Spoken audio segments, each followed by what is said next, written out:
Oui, bon, dans ce cas-là, il faut prendre des précautions pour qu'elle ne le fasse pas. Très bien.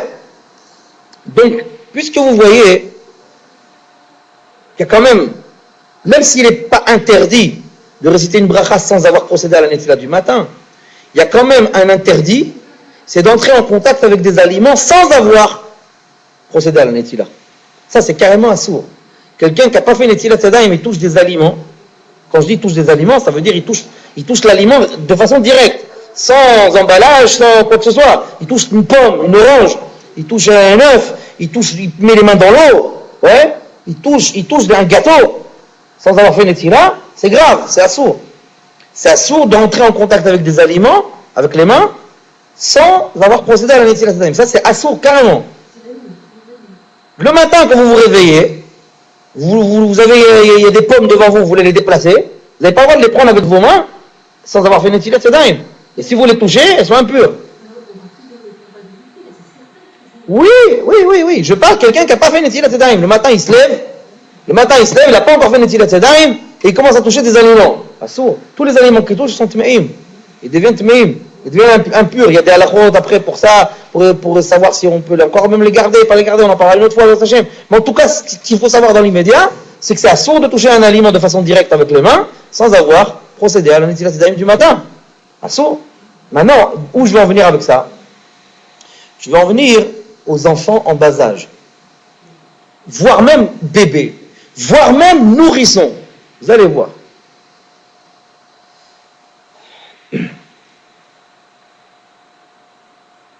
D'après ce qu'on vient de dire, puisqu'il est interdit d'entrer en contact avec les mains directement sur des aliments, sans avoir fait la netfila tzedayim du matin, il est plus que logique de veiller à ce que même des enfants en bas âge, même des enfants qui ne sont pas encore bar mitzvah, ou bnot mitzvah, fassent attention, puisque les enfants, généralement, ça bouge, ça touche un peu à tout, ça va un peu partout, ça tripote tout. Il faudrait faire attention à ce que le matin, lorsqu'ils se réveillent, qu'ils n'aillent pas toucher des aliments sans avoir fait netfila tzedayim.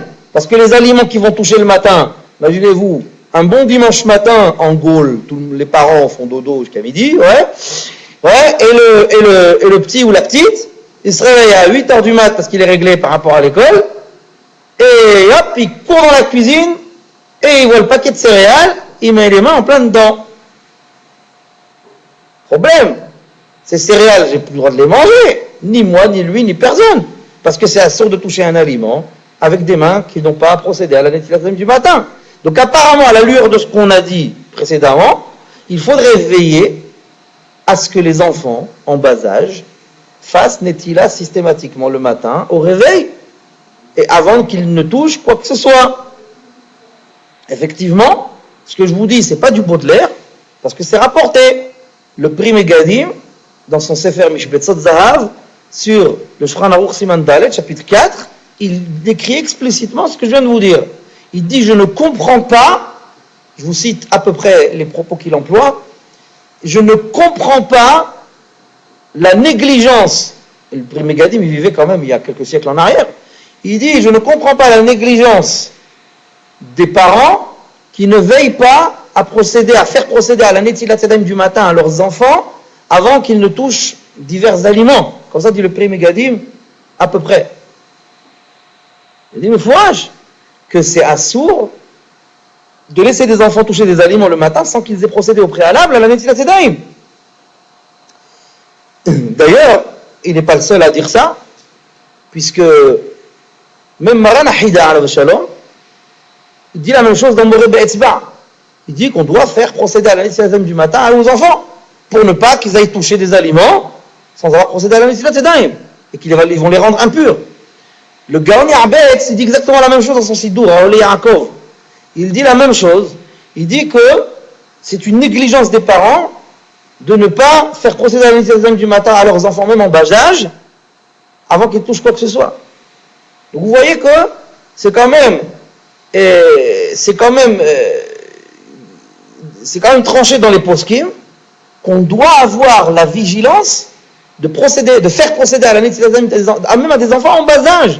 Pourquoi? Parce qu'il va courir n'importe où, il va aller toucher n'importe quoi, il va toucher des aliments, toi tu vas les manger comme un hamar, tu vas manger des aliments de Temaïm. Il va toucher les pommes, il va toucher ça, toi tu viens, ouais, les pommes, Baruch Ata Hashem, et la pomme elle est Tmea. Ouais? Pardon? On en vient, vous allez voir que même eux, on verra dans 5 minutes. En tout cas, déjà les enfants en bas âge, qui courent partout, qui touchent à tout, qu'il faut leur faire procéder à la Netilat Yadayim. Il y a quand même le Hesed Le'alafim, là pour l'instant je vous cite les poskim.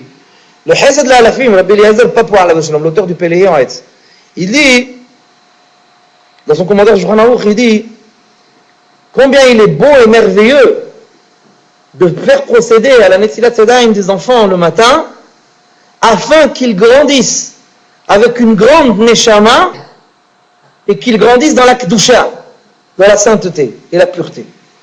Si on s'arrête à ces propos du Hesed Le'alafim, on voit que d'après lui, ce n'est pas une obligation minaddin.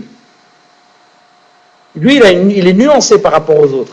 Les autres que j'ai cités, Pri Megadim, le Hida, le Gaoni Abetz, eux, ils sont catégoriques. Ils sont minaddin, c'est un hiyuv al-pi al-kha.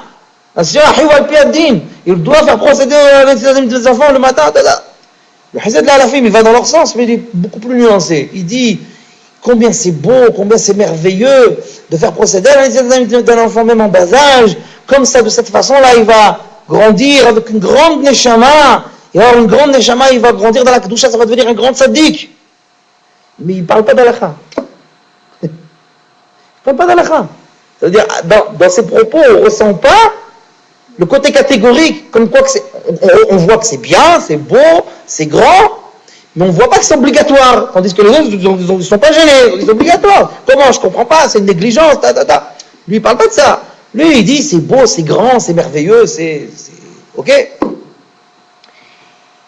Et apparemment, il y a d'autres poskim, il y a d'autres décisionnaires qui vont dans le sens du Hesed Le'alafim, qu'apparemment, ce ne serait pas une réelle et totale obligation minaddin pour les enfants en bas âge. Regardez, il y a le grand Rabbeinu Zalman. Rabbeinu Zalman, Rabbeinu Shneur Zalman Miliadi, le premier admour de Chabad, le premier admour de Lubavitch, le premier rebbe de Lubavitch, l'auteur du Tanya, l'auteur du Shulchan Aruch et du Tanya. Il a écrit lui aussi un Shulchan Aruch. Il vivait il y a à peu près, je sais pas, 250-300 ans en arrière, ouais, en Russie. Il s'appelait Rabbeinu Shneur Zalman Miliadi, et c'était, hormis que c'était le premier admour de Chabad, c'est surtout un des plus grands poskim qui existait au monde. C'est un des plus grands décisionnaires de la halakha qui existait au monde. Et c'est le premier admour de Chabad, avant que Chabad ne parte en live. Ouais, avant que les Lubavitch partent en banane, ils avaient quand même des grands rabbanim. Alors, le admour, Rabbeinu Zalman, alav shalom, il écrit dans son Shulchan Aruch, sur ce sujet de la netila des enfants en bas âge, il écrit comme ça. Il dit, on sait très bien que la Kedusha ne pénètre la personne qu'à partir de l'âge de la bar mitzvah. 13 ans pour un garçon, et bat mitzvah 12 ans pour les filles. La Kedusha, la sainteté, la pureté, ne pénètre l'individu qu'à partir de l'âge des mitzvot. Or, nous savons que la Tum'a, l'impureté, est égale à la Kedusha. C'est-à-dire égale. Quand je dis égale, ça veut dire elle mène un combat contre la Kedusha. La Tum'a et la Kedusha, l'impureté et la sainteté, s'affrontent constamment. Et puisque la Kedusha ne va pénétrer l'individu qu'à partir de la bar mitzvah, de la bat mitzvah, la Tum'a pénétrera aussi à ce moment-là. La Kedusha attire la Tum'a. La sainteté attire l'impureté. C'est comme ça. Les Juifs attirent les Arabes. C'est comme ça. C'est pareil. Ouais? C'est la même chose. La Kedusha attire la Tum'a. Donc, puisque la Kedusha ne pénètre pas l'individu avant l'âge des mitzvot, la Tum'a, pareil, elle ne pénètre pas l'individu, pas avant l'âge des mitzvot. De là, on en arrive à ce qu'on voulait, c'est-à-dire que puisque l'enfant n'a pas encore bar mitzvah, le petit garçon il n'a pas encore 13 ans, la petite fille elle n'a pas encore 12 ans, donc elle n'a pas de Tum'a. S'il n'y a pas de Tum'a sur ses mains le matin, il n'y a pas de Ruach Ra'a, il n'y a pas de Ruach Tum'a, rien du tout. Ça c'est qu'à partir de l'âge du mitzvot. Donc de là, on arrive à la conclusion qu'il n'est pas nécessaire de faire procéder à l'initiative des enfants avant l'âge des mitzvot. D'après Rabbeinu Zalman et d'autres poskim encore. C'est vrai. Al-Pi ad-Din, Al-Pi halakha, la conclusion elle est comme ça. La conclusion elle est comme on a dit. C'est-à-dire que tant que l'enfant n'a pas atteint l'âge des mitzvot, il n'est pas un hiyuv, une obligation totale Al-Pi halakha de lui faire procéder à la netila du matin. Ce n'est pas un hiyuv. Mais les propos du Hesed al-Alafim, qu'on a cité tout à l'heure, restent dans toute leur beauté, dans toute leur grandeur. Il a quand même dit combien il est beau, combien il est merveilleux de faire procéder à la netila du matin, même à un enfant en bas âge, et donc d'après lui, même à un nourrisson, même à un bébé. Pourquoi? Parce que là, il ne s'agit plus de Toum'a et de rentrer en contact avec les aliments. C'est pas à cause de ça. Lui, pour lui, c'est que Gdal b'Kedusha v'neshama gevora. C'est pour que l'enfant grandisse dans la Kedusha et qu'il possède une grande neshama. Là, on n'est plus du tout dans le contact avec les aliments ni quoi que ce soit. Là, on est carrément dans une aspiration à la Kedusha. Une aspiration, qu'est-ce que je veux pour mon enfant? Je veux que mon enfant grandisse dans la Kedusha ou je veux pas que mon enfant grandisse dans la Kedusha? Évidemment que je veux que mon enfant grandisse dans la Kedusha. Donc dès le berceau, je vais Netilat Yadayim. Donc je ne vous parle plus Al-Pi halakha. Donc je parle plus Al-Pi halakha, c'est sûr qu'il n'y a pas d'obligation. Tant que l'enfant n'est pas bar mitzvah, il est évident qu'il n'y a pas de hiyuv. Il n'y a pas une totale obligation. Mais là maintenant je ne parle plus d'halakha. Je parle maintenant de la beauté de la chose, la beauté du geste. Puisque maintenant, le fait qu'un enfant, même en bas âge, va procéder à la Netilat Yadayim du matin, au réveil, et que ça va le pousser, le stimuler à grandir dans la sainteté, et que ça va l'aider à acquérir une grande neshama, pourquoi m'en priver? Pourquoi m'en priver? Effectivement, c'est un usage qui est très répandu. Je vous le dis, même aujourd'hui, c'est un usage qui est très répandu dans de très grandes familles, où on fait procéder à la Netilat Yadayim du matin, tous les matins, à l'enfant, même quand il est bébé. Moi, mes enfants, Baruch Hashem, mes enfants, depuis la clinique, depuis la maternité, ils font Netilat Yadayim. Depuis la maternité. Mes 3 enfants, Baruch Hashem. Depuis la maternité, ils font Netilat Yadayim. Depuis qu'ils sont sortis du ventre de leur mère.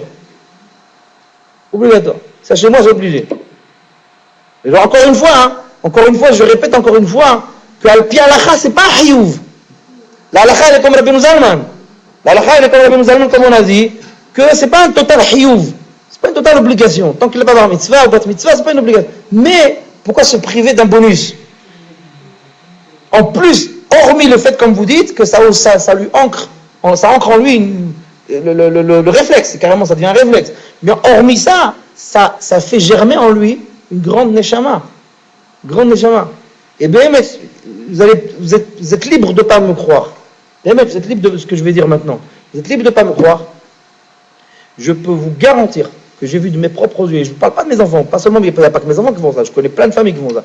Mais je peux vous garantir que j'ai vu au fil de ma vie, j'ai vu la différence chez des enfants qui font Netilat Yadayim depuis leur plus jeune âge, pas forcément depuis la clinique, peut-être même après, peu importe. Mais j'ai vu la différence, mamache dans le comportement.